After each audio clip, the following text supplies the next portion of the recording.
درانو دوستانو سلامونه، زه غوټۍ یم. هرکلی مو کوم چې د ډیجیټل چین پروګرام ګورئ. د چین د لوست او مطالعې دریمه غونډه څه موده مخکې د دغه هیواد د یونان ولایت په مرکز کونمین ښار کې ترسره شوه.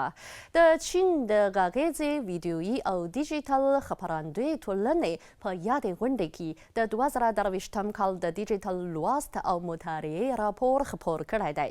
په چین کې د ساینس او تخنیک د چټک پرمختګ په رڼا کې د خلکو د لوست او مطالعې عادتونه بدل شوي دي. زه به په نننۍ پروګرام کې یاد راپور ته لنډه کتنه ورارم او په اړه به یې لنډ معلومات در سره شریک کړم. یاد راپور ښیي چې په 2023 کال کې د چین د ډیجیټل لوست او مطالعې د مارکیټ عمومي ارزښت 56 میلیارده او 902 میلیونو یونو ته رسیدلی چې دغه شمېر د 2022 کال د ورته شمېر په پرتله په سلو کې 22.3 زیاتوالی ښودلی او انډول یې په تیرو 5 کلونو کې ډېر و. په چین کې د ډیجیټل لوست او مطالعې د کارونکو عمومي شمېر 570 میلیونو ته رسیدلی چې دغه شمېر د 2022 کال په پرتله 40 میلیونه زیات شوی او د زیاتوالي انډول یې په سلو کې 2.35 ښودلی دی.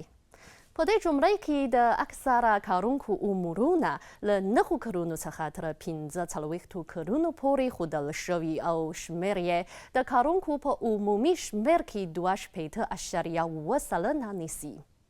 په 2023 کال کې په چین کې د ډیجیټل لوست او مطالعې د کمپوزیشنونو عمومي شمېر 50 میلیونه 311 او 300 ته رسیدلی چې دغه شمېر د 2022 کال د ورته شمېر په پرتله په سلو کې 12.45 زیاتوالی ښودلی دی.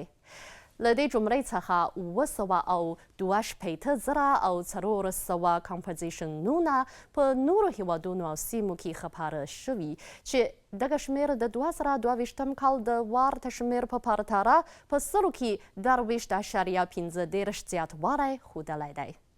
د شمالي امریکا، جاپان، کوریا جمهوریت او د جنوب ختیځې اسیا د هیوادونو او سیمو په شمول ځینو منطقو کې د چیني کمپوزیشنونو د خپرندوی چارې د پرله پسې پرمختګ په حال کې دي.